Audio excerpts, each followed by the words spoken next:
It's that time of year again. We're back with the very last episode of Copilots for the year. Crazy. It's our Copilots Christmas special. What? This is our third year of Copilots and our third Christmas special. It's becoming an annual treat. No one would consider this a treat. An annual tradition, sure, but not a treat. I consider it a treat. We don't review movies very often, so when we do, it feels like a treat. Did we review a movie this time, though? Technically, it's considered a movie. Is it? Yeah, just like the other one that came out in October. Fuck. Swamp Thing was in it. Or Man Thing was in it? Man Thing. Man Thing was in it. Swamp Thing is DC. Werewolf by Night. Mm-hmm. Yeah, that was also considered a movie. Okay, so we watched... They're short films. Yeah. So for this year's Copilots Holiday Special, we watched Guardians of the Galaxy, the Holiday Special.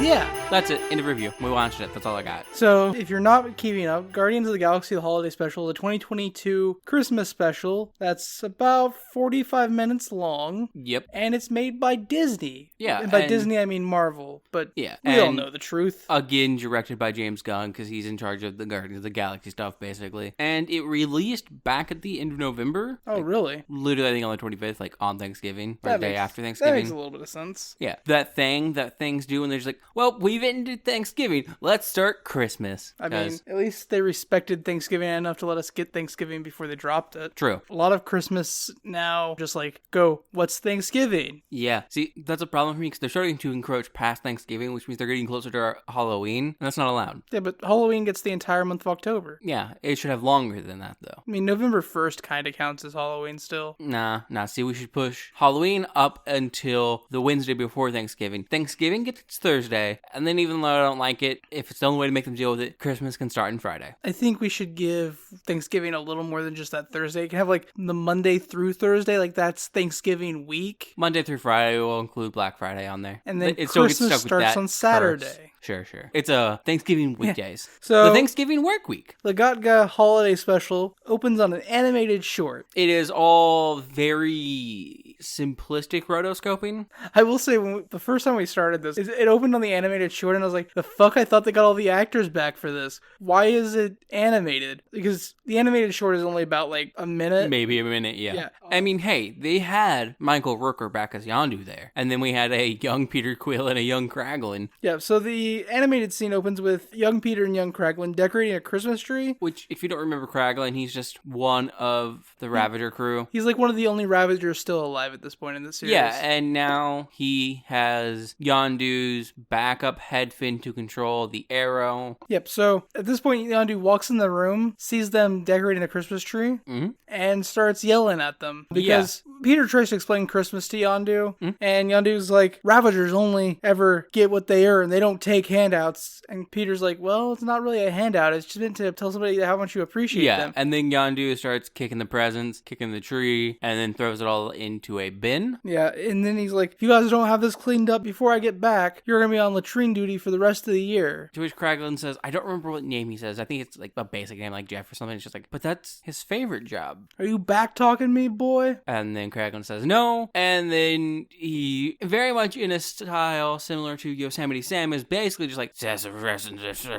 hate Christmas. Kicks the tree again. That whole sassafrassin thing that then we zoom out, and it's Kraglin in live action now, and he's standing around with Nebula and Mantis and Drax on top of a like balcony overlooking a section of nowhere. Downtown nowhere. Quotation marks being heavy here. In a three-dimensional space that is formerly a large celestial's head, where would downtown be? The nose. Actually, that makes sense, because clearly it couldn't be like by the brainstem, because if it go based on like other stuff, they're harvesting like its brains, which means that'd probably be more of like a warehouse district. So you're definitely going to be farther away from there, which means your slummy areas of nowhere are going to be closer to there just by like the way cities generally populate themselves. Also, like the nose holes work really good as like a landing area. And downtown is well, but that also makes you kind of close to like the equivalent of like a harbor, which can also be sketchy too. So it depends on if we're talking about an affluent downtown or a non-affluent downtown, because those can swap depending on places. Anyways, it's like the downtownish area of Yeah, it's either the nose or like the bottom part of the orbital sockets. And maybe the mouth? Mantis goes, that story was sad. And Drax goes, yeah, I hate it when nobody dies. Because that is Drax's character. But then Nebula's like, Yondu's kind of got a point. We really don't have time for Christmas, especially now that we just bought Nowhere from the Collector, because this movie is nothing if not like massive lore dumps for Gaga 3. Like, yeah, they're like, they shove so much. I mean, it makes sense though, right? Because apparently this was shot during the production of Gaga 3. Yeah, but like, this movie is like literally like, oh, so I'm just gonna spoil some stuff real fast here. So by the time Guardians of the Galaxy 3 happens, Rocket will have Bucky's arm, which might come into play. Comet will be a member of the Guardians, kind of, or Guardian adjacent. No, Comet won't. Cosmo. Comet's your stupid Magic the Gathering space dog. I called him Comet all the way through my notes. It's Cosmo. Yeah, okay. You're fine, I realize. Yeah. Cosmo exists, which, honestly, all of this makes sense given that, weirdly here, Yondu's wearing something much more akin to, like, Star-Lord, like, I don't know how to put it other than, like, business Star-Lord outfit. It has the whole fucking like badge thing that Yondu is wearing. He has like the little badge symbol that the comic book Guardians of the Galaxy have. Like, okay, it's on his jacket if you look in the animation. I did not notice. Yeah, it's there for some reason. And I don't think it was at any point beforehand. And we know from the trailers that we see of Gaga 3, if you've seen them, that they're wearing outfits much more akin to that, like the like 2008-2007 arc of Gaga that my brain is failing to remember the name of. Yeah, okay. But that style of outfit. So it implies to me that's like a much more structured thing that they might legitimately, because they now own Nowhere that we've learned here, be almost like a police force for Nowhere, which would match more with actual Guardians older comics before the movies made them a different Marvel property. Do you remember the name of the team that the Guardians became? It has Scott Summers' father on it. Yeah, like that. Because he avoided parenting by going to space and being a space pirate. Yeah. I love that if you're not aware, Guardians of the Galaxy is typically they're more like space police than they are like badass criminals and pirates, which is what they kind of painted the Guardians as in the movies. They're typically much more closely aligned with like space police and Nova. They're generally the good guys. Like they work with Nova and stuff. They have had like problems with Nova. Most people have, because Nova is a giant collective consciousness of an entire planet. And because Nova is Azorius. Yeah. They're too uptight and rigid about their laws. Starjammers. That's the other team. Yeah, they effectively made Guardians Starjammers and then whatever. Anyways, though, it looks much more like they might actually be being like policey Guardians. Anyways, Nebula and Kraglin walk off, and that leaves Mantis and Draxlin, which we'll come back to. But then we cut to Peter. He's walking through the downtown area of Nowhere, and he like signs some stuff on a clipboard, passes it off to a woman, and we pass over to Rocket, who is with Cosmo. Yeah, and Rocket's overseeing Cosmo using their powers to lift up some metal plates, it looks like. They seem to be doing something else as being metal plates, but whatever, and affix them to a wall because Cosmo has telekinetic powers, and Cosmo is fantastic, and if you don't know who Cosmo is, learn. Cosmo, I believe, is comic origins are that he is the dog Russia sent into space. I believe the comics do like recognize like Laika does exist, but like in the comics, Cosmo, if I remember correctly, is yes a Soviet dog sent into space and has powers because of solar radiation. Yeah, which hopefully like it's never 100% like it's never been stated in the comics as far as I'm aware, but the Fantastic Four also got all their powers from solar radiation.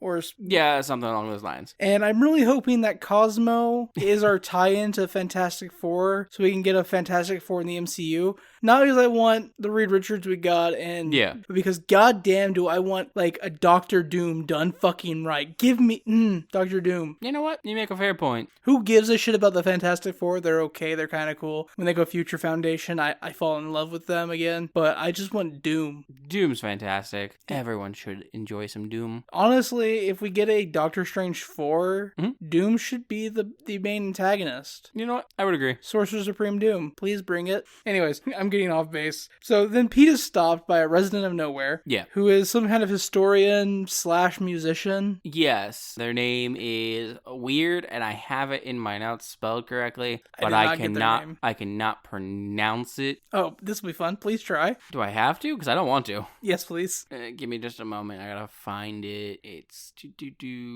That's not that hard of a name to pronounce. Do. No, it is Berzimiktak. Give me a moment. I will get this.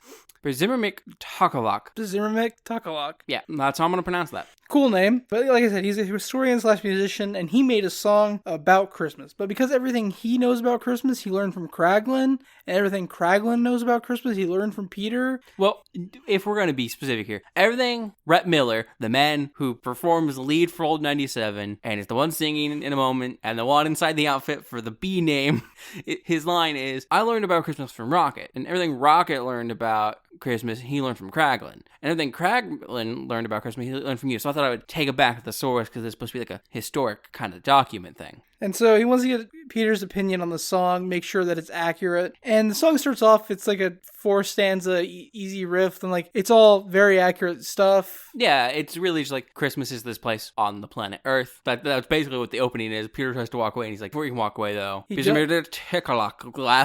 like continues on, and the song goes from being kind of factual to just to Christmas being a time of year where people give each other presents and show that they care. Yeah. To being a song about how Santa Claus is a furry, his wife is a stripper, she's plotting his death, and he has superpowers, which is actually comic accurate. Yes. Santa's an Omega level mutant. Yeah, well, an Omega level mutate. No, he's a mutant. I'm talking about the Marvel, if he was in the MCU, because they've not... No, mutants are canon to the MCU now. Oh, yeah, I forgot. You're right. Miss Marvel's a mutant. Yep, you're right. They say mutant. Na-na-na-na-na. So, anyways, though, at the end of it, Peter's like, no, that's not right. Also, you just learned those instruments? Because they are playing Earth instruments that they found. And apparently hadn't been playing very long, and Peter's mind is blown. Understandably so. Old 97 was kind of one of the pushing bands for, like, alt country. It sounds like surf rock to me. I mean, this song very much so, but if you listen to their other song, which I'm not aware of this being a song, I think this is a song made for this, maybe? Their other song, as if they only have one song. The other song that they will have in this special is much more alt country. My bad.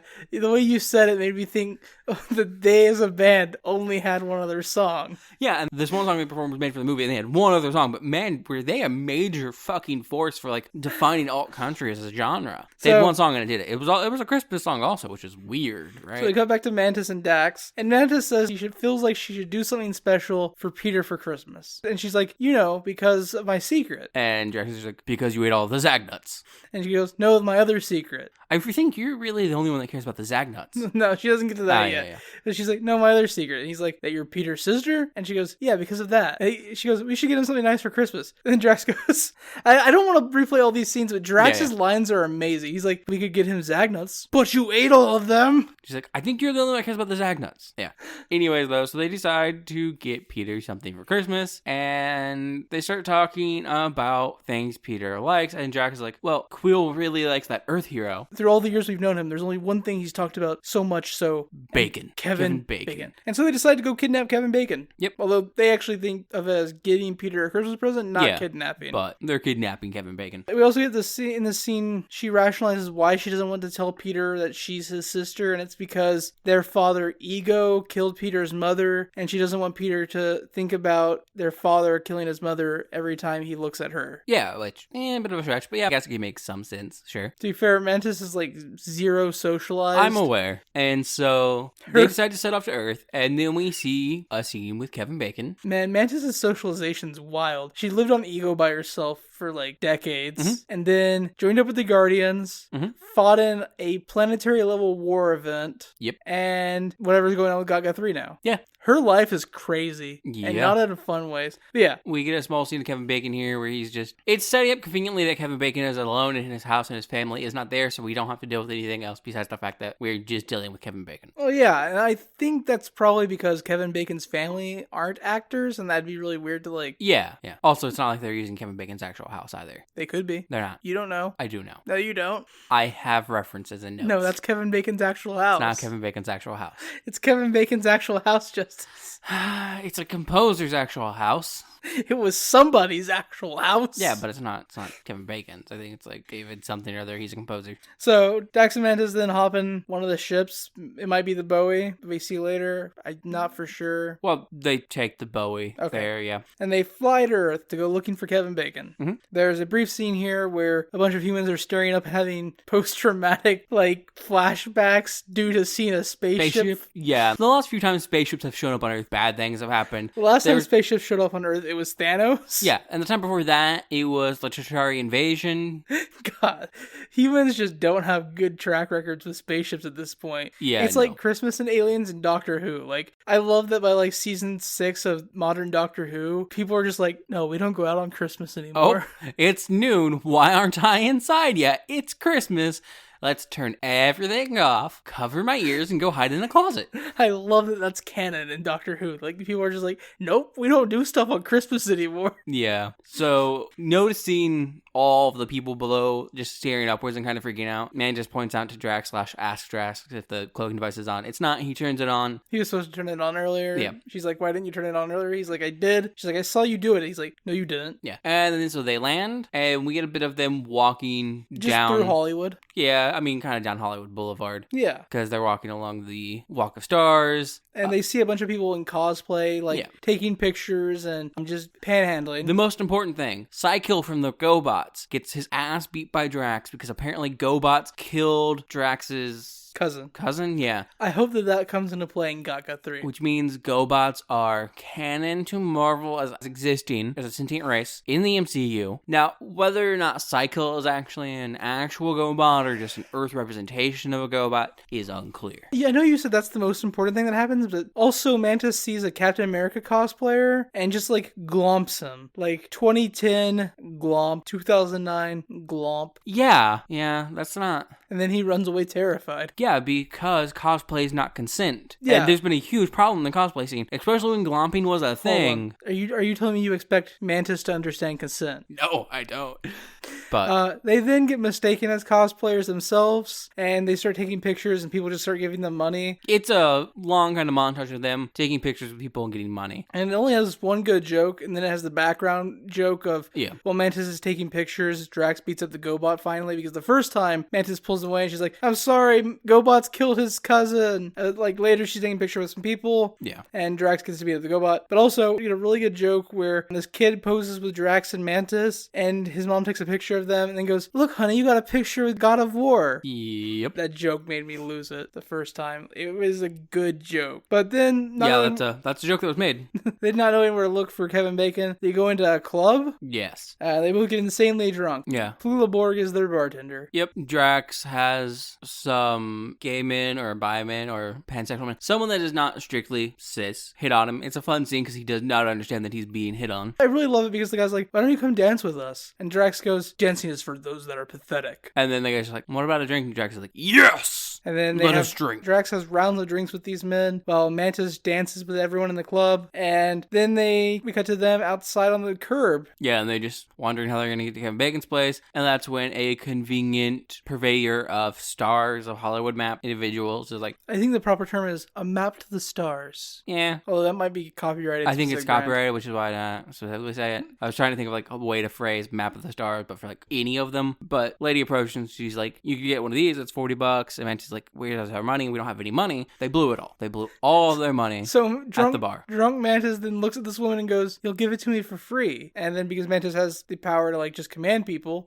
woman gives it to her for free. And then she goes, and also all your money. Yeah. Mantis just psychically mugged this woman. And then they make their way to Kevin Bacon's place. Also, consent is probably a really weird idea for Mantis because her ability to take away your free will. My point was meant to be more of a joke. Oh yeah, no, because the cosplay does not equal consent stemmed from the glomping thing. Stemmed from a huge thing of glomping, yeah. It just got me thinking about like how Mantis, a person who grew up by herself on a giant planet. I completely understand how you got there. Has only like experienced maybe a couple years off that planet. Yeah. You know what my most important question is, though, that's popped in my head now, though? So GoBots is owned by Hasbro. It was originally owned by Tonka. Tonka got bought out by the people that owned Hasbro because GoBots was before Transformers. Then Hasbro made Transformers. Hasbro bought it so that they could kill it. Well, Hasbro bought Tonka when Tonka was failing. They didn't really end up killing GoBots. But I don't think GoBots has ever had a Marvel comic run. I know they've been with IDW before. Transformers has had a Marvel comic run. Yes, but not GoBots. I know GoBots has been IDW. Weird. That's weird. And they're using GoBots specifically in this. And I know Hasbro isn't owned by Disney. It's a thing I do know for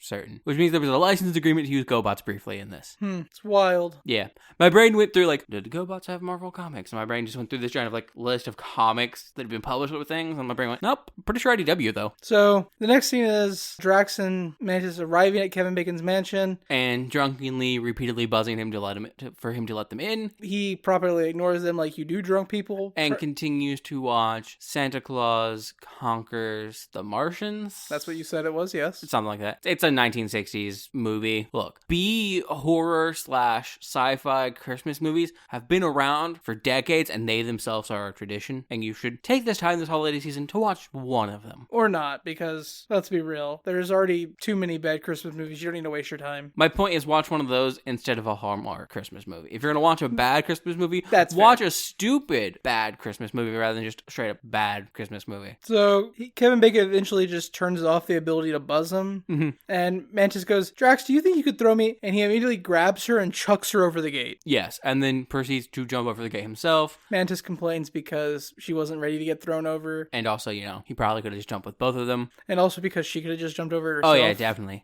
But drunk, so. And that has to be the reason, because... Yeah, so then they get to the door. Well, no they don't. First, Drax finds a cute little man. He finds an elongated, like, vaguely inflatable elf thing. A cute little man. Yes. And Mantis is like, you can't just take things. And then she picks up a candy cane because she likes that. And she's like, well, I guess that's what they're here for. And then they get to the door, where they start pounding on the door drunkenly. And buzzing the buzzer again. Bacon looks at it and he's like, guys, this isn't cool. I don't know what you think you're doing, but I will call the cops. Also, please just go and put my things back on the lawn. And then they refuse to do that, so he goes, okay, guys, I'm calling the cops now. And then Drax busts in through a glass pane next to the door. And we get them chasing Kevin Bacon down the street, basically. This scene would be so much better if it was set to Yakety Yak. So many scenes and anything would be better if there was yakety sex. I didn't think about it while watching yakety sex is the way to go, man. But I am thinking about it now, and this scene would be so much better set to yakety sex. Yeah. So at one point during the chase scene, Kevin Bacon exits his property, and Drax realizes he's left his cute little guy back in the house. Yes, and he's upset.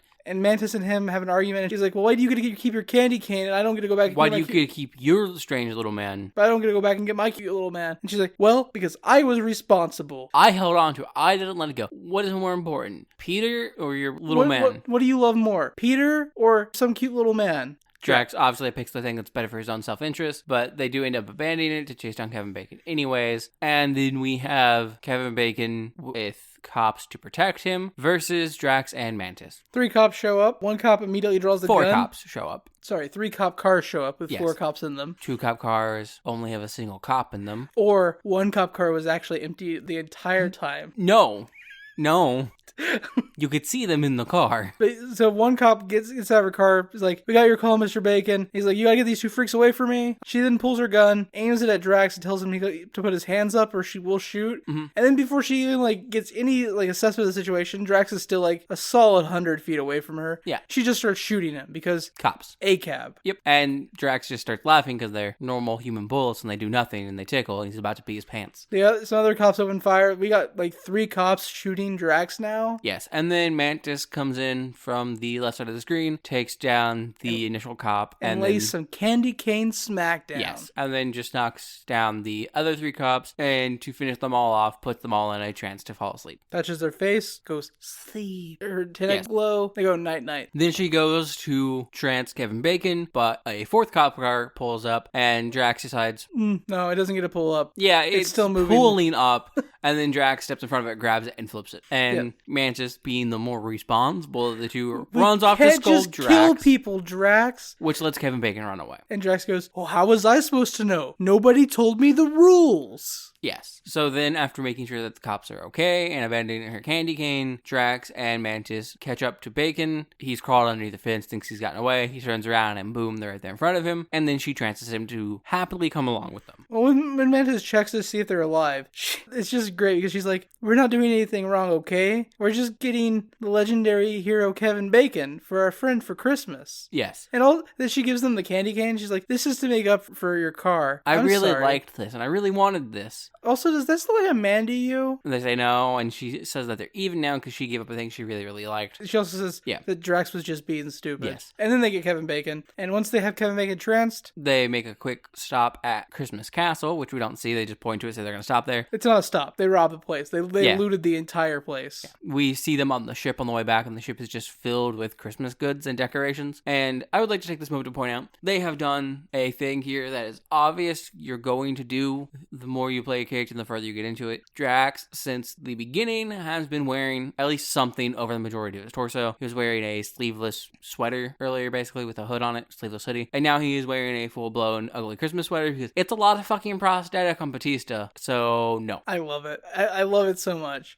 I hope that wasn't Batista's call. Like, somebody else was like... I would assume probably not. Like, I just like... He's done more than 2 full movies in it without having made a problem about it. Endgame, this. Yeah. Part of Infinity War. Yeah. He's just running around being Drax. Yeah.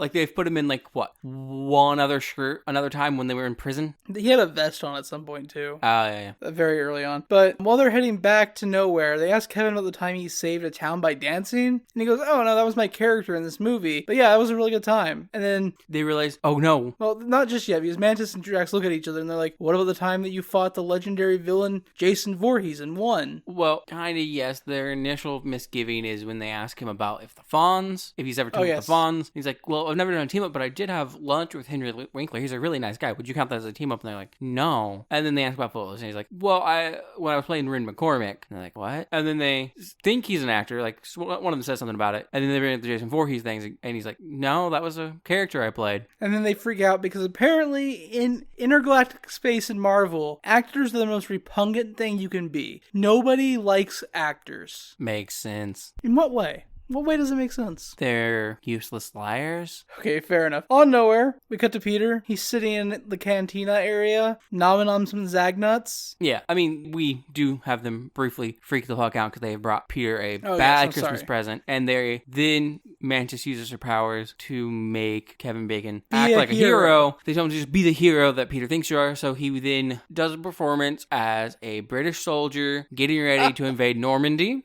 Then she's like, no, lose the voice. Be yourself, but as a hero. Be a real hero. And he starts being Batman. Yeah. And he's like, I'm Batman.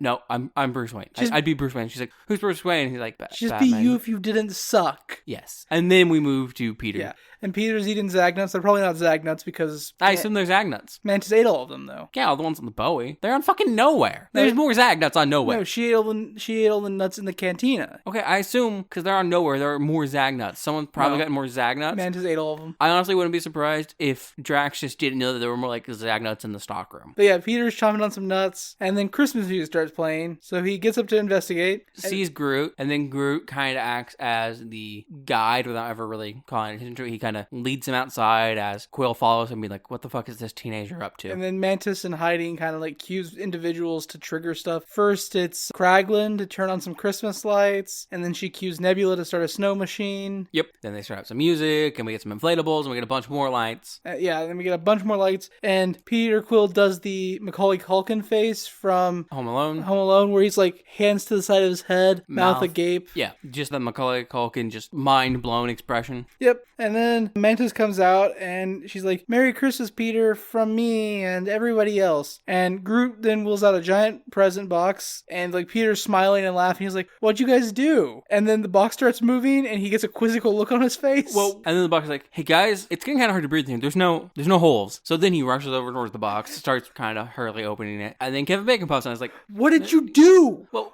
what did you do? Yeah. And there's like, we got you Kevin Bacon as a Christmas present. He's like, this isn't a Christmas You got gift. me a human being as a present. And like, to which Rocket replies, what more could the man who has everything ask for? And then Peter says, this isn't a Christmas gift. It's human trafficking. To which Mantis looks a bit ashamed. Rocket just nodded his head happily at the statement. Yeah. And then Kevin Bacon's like, actually, I'm really cool with this whole thing. I'm enjoying it here. Yeah, it's weird, but this is actually pretty great. I'm fine with it. And then Quill looks over, man. He's like, you use your powers on him. Get him out of the trance. Get Kevin Bacon out of the trance. I love that every time they say his name, it's never just like Kevin. It's always Kevin Bacon, his full name, every time.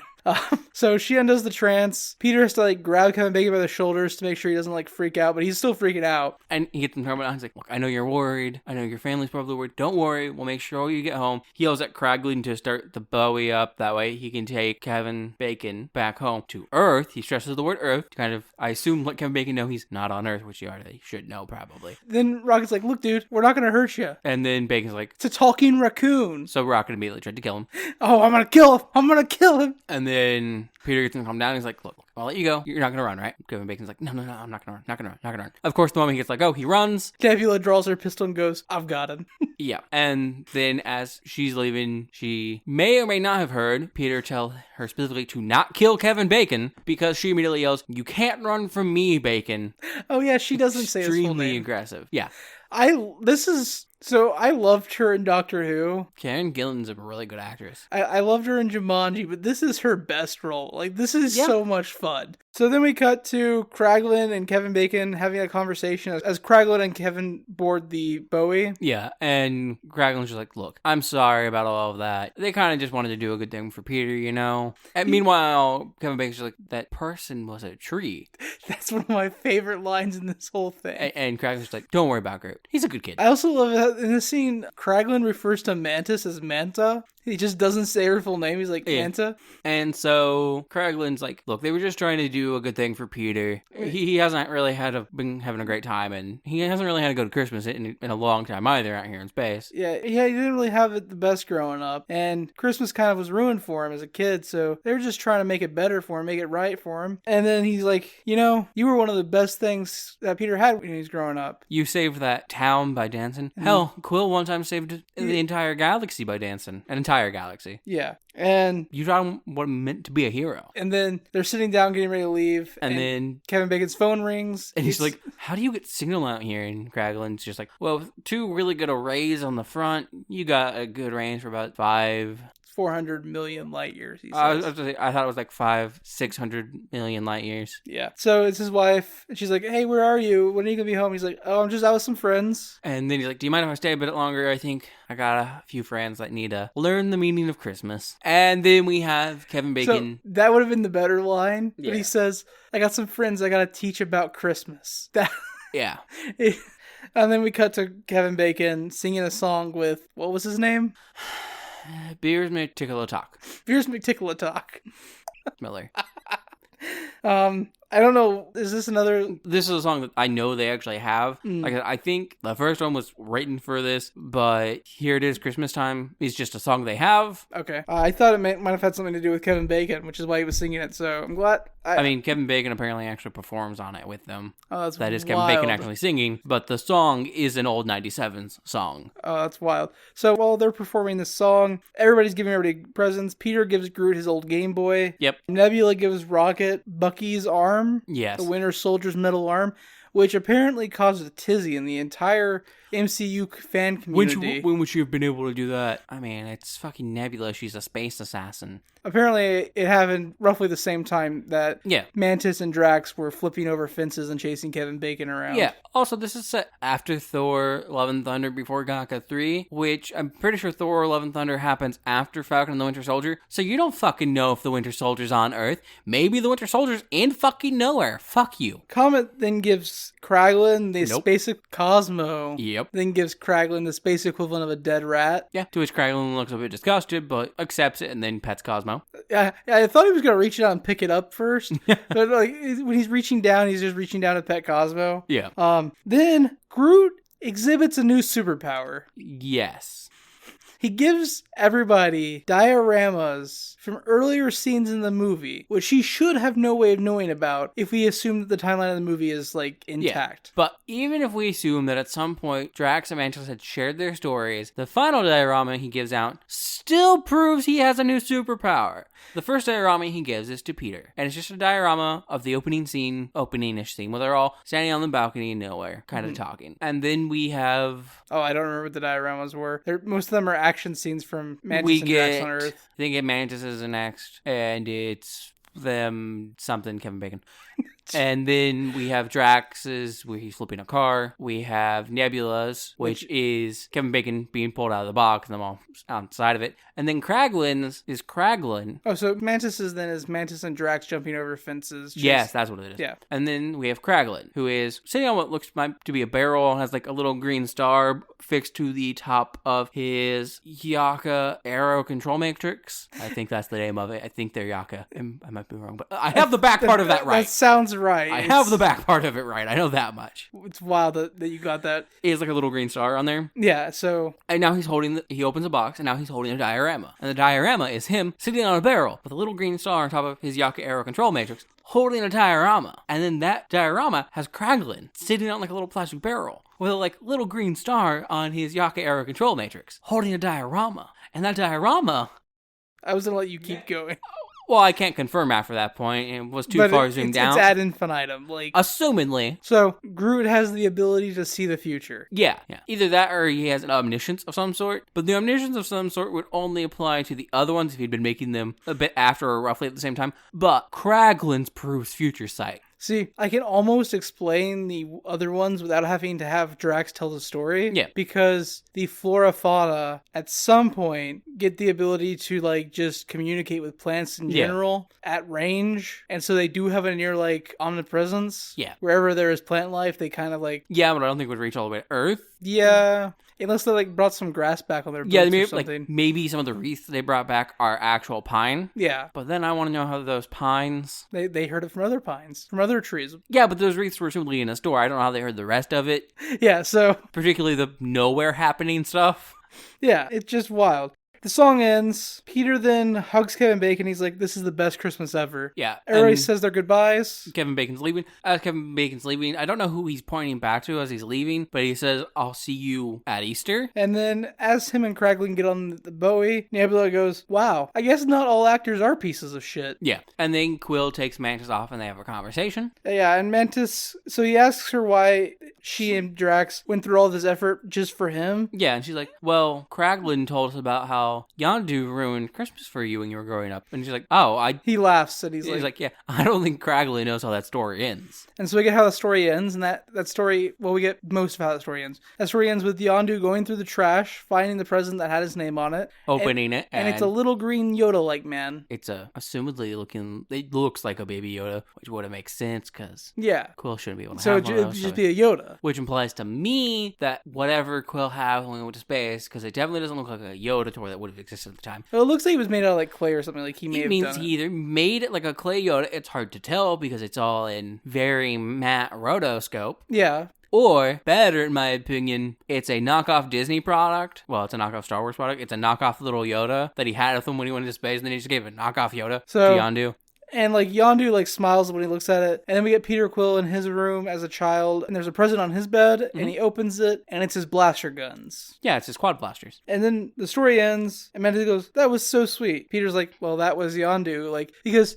Yondu's entire characterization through Got 1 and 2 is, I'm a dick, but only on the surface. Like, I actually care about my Ravagers, I love them, and they're my family. Didn't Yondu have, like, an actual, like, little toy troll on his Ravager ship? Yes. I assume it's meant to be that toy troll then, actually. It is the troll. It's the troll doll. It's just green for some reason. It's the and troll. Doesn't have the troll hair. It's the troll doll, you're right. So yeah, that's what it should be. It just looked not like that in the rotoscoping. And so Mantis then goes, well, I guess I just wanted to do something special for you because of your father.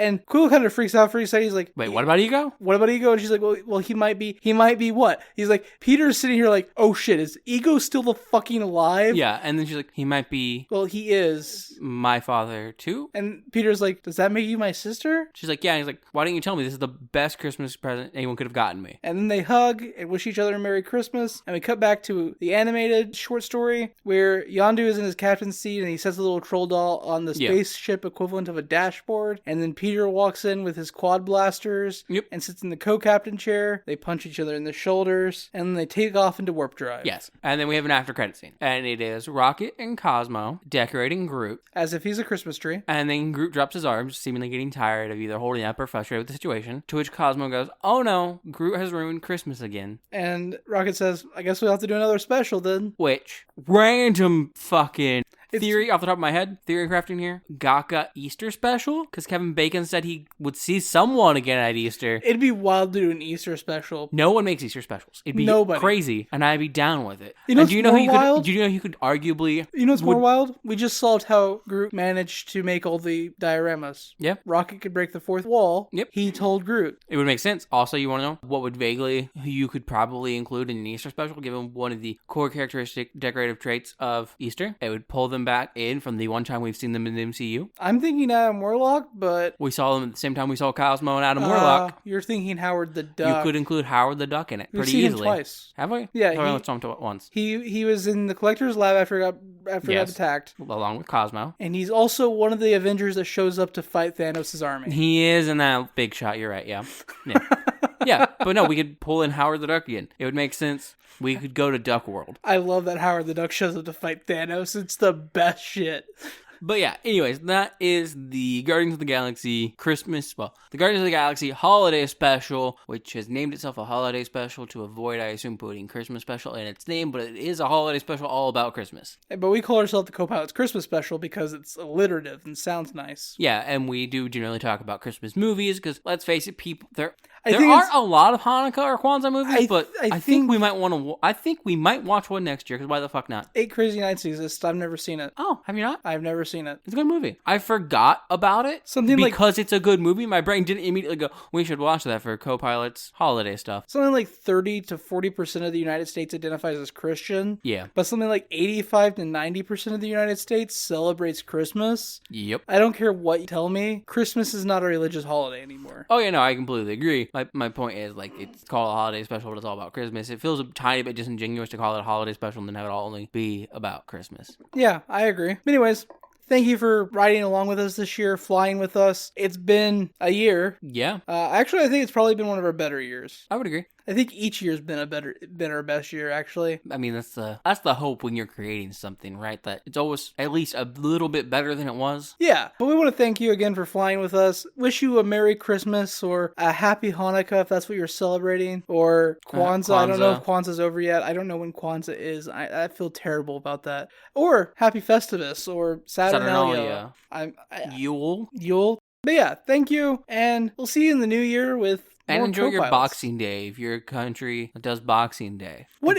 Boxing Day always sounds very convenient to me. What is Boxing Day? To my understanding, it's just an additional... Like, it's just extra Black Friday, right? Well, I think there's Boxing Day sales, but like, for my understanding, it was kind of just like almost a nationally recognized, yo, Christmas is a bitch. Here's the day to kind of just clean up after it and decompress. And you'll most likely have the day off because it is a nationally recognized holiday. If not, you're going to be paid more for it anyway. So let's end there. Thank you for celebrating with us. If you want to contact us, suggest shows for us to watch in the new year going into 2023, you can do it a variety of ways. Or if you just want to reach out and wish us a happy holidays, you can do that too by tweeting us on our Twitter at Copilots Review. Or emailing us at our email, copilotsreview@gmail.com.